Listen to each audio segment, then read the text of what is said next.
All right, everyone, welcome back into another props video. Going to be touching on the top prop bets in the NBA today on both PrizePicks and Underdog. But first, going to be getting into a quick recap of yesterday.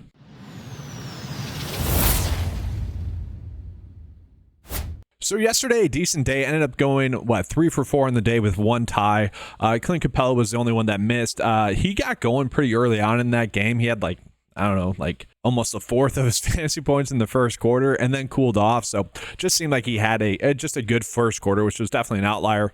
And then we have one prop bet left. This one has already been bumped down to 5 receptions. So hopefully, we're sitting pretty there. We'll see. But regardless, going to be at least 3 for 5, which, is about the expected rate of the bets to hit. So looking at today's slate, guys, we have so many bets that I like. So I do want to start off with the Charlotte Hornets. Now, we're not getting any prop bets just yet in terms of ones I want to target, but Nick Richards is going to be out in this game. He ended up leaving the game early in that game, only playing 16 minutes. He's expected to sit in this game as well. If he were to sit, Grant Williams would actually be the player that benefits the most. He is someone that played the 5 a decent amount for Charlotte last year. Not going to be the best matchup going against Boston, but we did see him play 30 minutes in that game last night. He could even get a little bit more run in this game as well.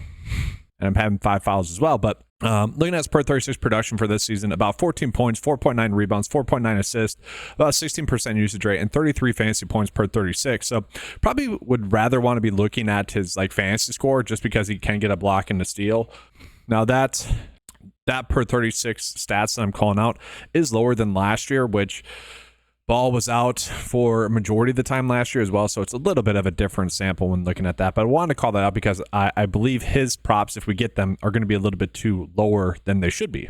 And now let's go ahead and jump into Memphis. So Memphis is going to be really thin tonight. They have John Morant only playing about 30 minutes. And then you also have Desmond Bane, who's going to be out in this game, as well as a plethora of other players that are still going to be out in this game. That, to me, means that we're going to be getting a lot of value out there. Now, what I don't like is that this first prop bet that's popping up, we see Santi Aldama. Projection data doesn't like him. The sportsbook data doesn't like him as well. Theoretically speaking, we should just be betting the under, but really, we're probably just staying away. I say that's unfortunate because he is someone that I did want to bet on today. You look at his per 36 production, it's about 16 points per 36, 9 rebounds, 3 assists, about 20% usage rate, and averages 32 points per 36. And we see the projected minutes is only at 23. I think that's why we're seeing everything be so low for him. I kind of think that could end up being higher. But at the same time, it probably is just more of a guessing game here for Memphis and which players are going to get minutes. We've seen Aldama get 35 and 33 minutes. Again, probably just more of a guessing game, and that's probably why we're seeing those lines. The player that I then really like is actually Jalen Wells. So Jalen Wells, we know more likely than not is going to get a lot of minutes in this game. Should probably get around 36. Now, last game he got that against Milwaukee. That game was a blowout, so we don't know for sure, but at least I'm thinking he's going to get 30 plus minutes in this game. And so again, here, we're just hoping that the minutes will be there. Do not currently have a minutes projection on him because, it's a little bit up in the air. Obviously, if he starts, that's going to increase his likelihood to get the minutes. But to me, if everything is higher than what's been, which is what I'm expecting, then I want to be betting the over there. Again, this is probably a better bet on some of the sports books. That's kind of been the annoyance lately, is that a lot of the bets that I like have actually been better bets on, let's say, some of those sports books. And that's really the case today. I like Santi Aldama to get over his PRA for what that's worth as well. And so, if you want to bet on those, by all means, go for it. I do like Jalen Wells for over his PRA. I think that's going to be a solid one. Now, because I do want to bet on Jalen Wells, I want to be targeting his points at 11.5. Again, looking at his per 36 production, it's closer to 17.5. And I do think there's a slight chance he does get 36 minutes, probably closer to 30. This is more a bet on the minutes being there for him. And given how thin they are, I'm expecting those minutes to be there for him. Again, Desmond Bane being out, that makes me want to target him. And then we get into another game here. So Golden State. And with Curry out, we have seen Pods really be someone that has benefited from that. You look at his per 36 production, about 12.8 points per 36, 7.3 rebounds per 36, 5.2 assists, 21% usage rate, and 32 fantasy points per 36. So he is someone that I definitely want to bet on. It's just, all right, which bet is going to be the best? I kind of thought just doing his PRA or points would be the best one, just because he's been able to consistently get this over. And again, this is going to be just a better bet on one of the sports books. We see his projected minutes is closer to 33. I would say if he gets 33 minutes, he'll be able to get that over. again, just kind of looking at that per 36 production, I think he's going to be a good bet. Now, if we want to do like maybe points and rebounds, that could be an option for us as well. But really, all of them should be good bets. I think, probably PRA. Again, like rebounds is something we could probably be looking at here. But the thing about it is like points and rebounds is that this is going to be one higher than when you combine his points and rebounds separately. And so it's almost like we're better off just choosing one or the other. Again, just good usage rate for him with Curry off the court. Then another player that I want to be on is going to be Andrew Wiggins, but we're just kind of got to find which bet's going to be the best. I personally, again, like his points. This is kind of one of those annoying slates like I'm calling out. So, just a better traditional sportsbook day, I would say. Again, if you guys are unfamiliar with kind of what we're trying to do here, every single slate, if we're attacking these bets that have a 54% edge, we are going to be gaining a long-term advantage on PrizePicks. All the details are kind of listed up here, kind of breaking down why that is. That's why I put that there. And so again, like we have no advantage to chasing these bets on PrizePicks or Underdog where the payout is staying the same, even though the odds are not great. So again, like Flip or Sleeper, if you guys are someone that plays on there, slightly better bets there.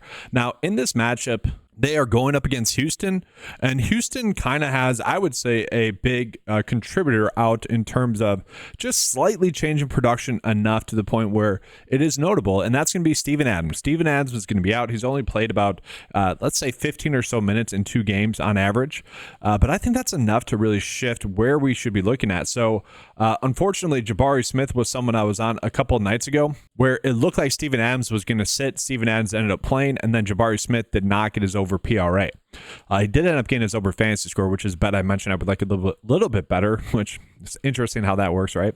But, I do like Jabari Smith. I just feel like the lines are mostly correct for him today. So the player that I want to be on a little bit more is actually going to be Alfred Sengun. Now, everyone is betting on him to get over 10.5 rebounds because I think they see the per 36 production that he has with Steven Adams off the court. 15 points per 36. If this game stays close, he should at least get 36 minutes. Might have the ability to get a little bit more than that, actually. And Sengun is just someone that should benefit a bunch. Averages like 48 fantasy points per 36 with Steven Adams off the court. So really, all these bets are going to be a little bit too low. If you want to go like points and rebounds, I really don't mind that. Like this is a little bit too low as well. It should be closer to 30. So really across the board, all of his bets are going to be bets that I like. It's just figuring out which one you want to go on the most. Maybe we just go with PRA, which is not terrible. But the issue is he doesn't typically get that many assists. It's not terrible. And so I am favoring Sengun a little bit more than Jabari Smith. Now, another player that I like is going to be someone that I think you guys are pretty familiar with now, especially in terms of me betting on him, Jeremy Sohan. I kind of mentioned the last slate that it felt like his lines are finally getting to be correct. They're at like 28 for his PRA. Now they have come back down to kind of what I think Vegas thinks they should be. I would argue that what it was on the last slate was correct. Now, he didn't get that over. Kind of had I don't want to say a bad game, but a little bit of a regression game, a little bit of a game that Vegas, finally was correct about. And I phrase it that way because in the long term, I do think Vegas is going to be right. I just think they're kind of wrong about the role that he is currently playing with Devin Vassell off the court. On top of that, you get Minnesota coming in off of the back end of a back-to-back. Rudy Gobert just got slammed on. Rudy Gobert did not have a bad game, though. People are like dogging on him. He was kind of clutch it last night for them, but not a bad matchup for Sohan in this game. If the game stays close, we want it to stay close. We look at the minutes. Like if it stays close, he's probably going to get closer to that 36 minutes. But we can see, shooting the basketball enough, rebounds have been there enough, assists have been there enough. Like he's just playing well. Just need to get that extra 3 minutes or so for him to really be able to get this over. But I do think he has a good chance to get the over here. Really just need the points there. So if we're betting on him, might as well just bet on his over points because that's the biggest factor here. And so I really don't mind the over 15.5 points. I wouldn't mind potentially betting on him over fantasy score depending on what that line comes out to be. One player that has been having a good season thus far is Bilal Coulibaly, where he's just been able to benefit with Kyle Kuzma being out. Bud Carrington as well has played well. We're not getting any lines on him. I could see him having a good game, but talking about Coulibaly, just because we are getting lines on him, his per 36 production is 26 points, 6.7 rebounds, 2.6 assists, 22% usage rate, and 47 points. Now, he is not projected to get 29 minutes. I'm a little bit skeptical about that. I would assume that's going to be a little bit higher. Again, early season guys, we just don't exactly see the data matching up as much because you got some sites that maybe aren't factoring in stuff as early, and Vegas is not doing that as well. So it makes sense why that happens. I actually, again, again, I actually like his over PRA. I think it's a better over bet here, just for the reasons I called out. Now, obviously, if he doesn't get the minutes, it's going to be harder for him to get the over.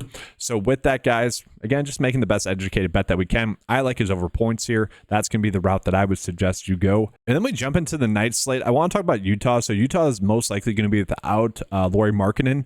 And because of that, we're not getting any lines just yet. The player that actually I think would benefit the most, just one in terms of minutes, but in terms of usage as well, Colin Sexton. It's kind of the educated guess there that he gets closer to 30 minutes in this game with Markkanen out. And so because of that, I just don't think that they would like truly give him the best lines that they should properly value him. Keontae George is actually someone that, in a weird way, has not been able to benefit with Lauri Markkanen off the court. Maybe there's just a little bit more defensive attention to him. If you look at his stats, his usage rate is massive. It's like 35%, but his per 36 stats actually all kind of go down, which I thought was interesting. It's kind of, I'm assuming it's more just the outlier. Like there's only 50 minutes going into that sample size. That's kind of the issue with kind of looking at per 36 production early on in the season. But just be on the lookout for those guys. Like his Keontae George's assist per 36 is still around 7. But with that massive usage rate, I do expect him to at least have a good game. But I wanted to call that out because in case those lines are a little bit too low, you guys will know kind of what to do with that if you think they are. And then another spot, Portland. Portland could end up being without Scoot Henderson here, guys. He left the game yesterday or 2 days ago. And because of that, I could potentially see him sitting in this game. And if he does, guys, let's just go over it real quick. Scoot Henderson instantly becomes probably one of the players that we want to get on the most. The problem with Scoot is that his play is very inconsistent, and that'd be a worry, but I would assume that he would get around 36 minutes in this game. If you look at his per 36 production, 27.5 points per 36, 2.5 rebounds, 7.4 assists, a 30% usage rate, and averages 42 fantasy points per 36. Another player that really benefits is actually going to be Jeremiah Grant. He averages about 24 points, 4 rebounds, 4 assists, 35% usage rate, and 44 fantasy points per 36. The thing is, he just shoots the basketball a bunch when Simons is off the court. That's something we saw last year, and that's something I would expect to see again this year. But again, we're just not getting props in that just yet. We will. I just want to prepare you guys for that. I don't think those lines are going to be truly valuing how well he's going to play if Simons is off the court. All right, so I'm going to end the video here with showing you guys what are currently the best prop bets right now for NBA. I'm going to be betting these, just to be clear, like Jalen Williams to get under rebounds and assists. That's a good EV bet, betting on that. And Alex Sarr going to be betting on that for his under rebounds. Right after I do this video, that's what's going to happen.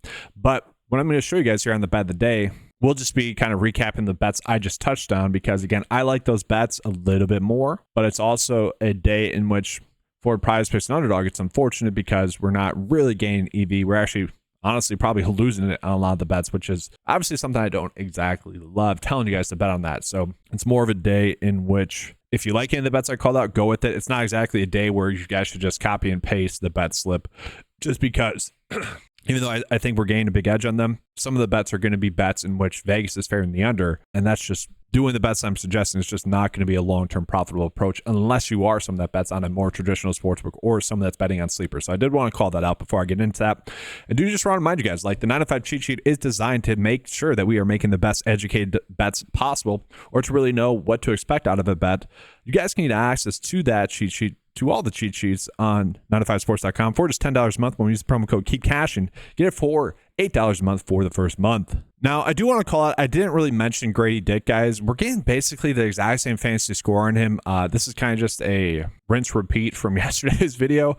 The per 36 production for him just hasn't really caught up with Scotty Barnes and Emmanuel Quickly out. Now, Quickly could potentially play. I'm not expecting it. And don't get me wrong, Grady Dick, like we look at those per 36 production stats, it's telling us to bet the over quite clearly. Like he just massively gets the over here. He is probably due for a poor day shooting. Like that's just going to happen. That's where maybe chasing. I actually don't mind like the last 5 average for NBA as long as like the data points stay equal. That is what's happening here with Grady Dick, but Grady Dick isn't some sort of like superstar player, I don't think. And so when we see a spike in production for someone that's more of a role player like this, that consistent production will eventually fall off, and that could happen this game. But regardless, his fantasy score does seem to be a little bit too low. And then, yeah, guys, I'm targeting some bets that, again, when you look at some of the sportsbook data, it's actually favoring the under. So again, just want to reiterate more of a like traditional sportsbook day. Or if you guys like any of these bets, by all means, I wouldn't say avoid them. That's the way I would go today with the bet slip. And then for underdog, just doing a slightly bigger slip. So Grady Dick over his PRA. This should really show you guys here why I like his over fantasy score. The fact that this is only at 23.5, a guy that's going to get multiple assists, a guy that's not going to really turn over the basketball much, and a guy that probably will get at least a block or a steal. That's giving us a plus advantage on that fantasy score. So I think that's a better bet there. And then from there, just really attacking more of the same prop bets that I just called out to you guys. So really just however, again, whichever bets you guys like the most, that'd be the route I would try to go today. And I know it's kind of annoying for some people that are maybe coming in that don't exactly know how to properly bet on PrizePicks or Underdog to have that long-term profitable approach. Some people might be confused. I have several videos on the channel if you guys are confused, also linked in the description below. If you guys are confused by that, I know it can be a little bit confusing. Make sure to watch those. They'll give you guys just a better advantage to go about attacking really NBA props in general, but really would tell you guys what I mean by that as well. So I want to clear that up. I know not every channel does that. A lot of people are just firing at the hip, trying to get the content out as fast as possible. That's not me.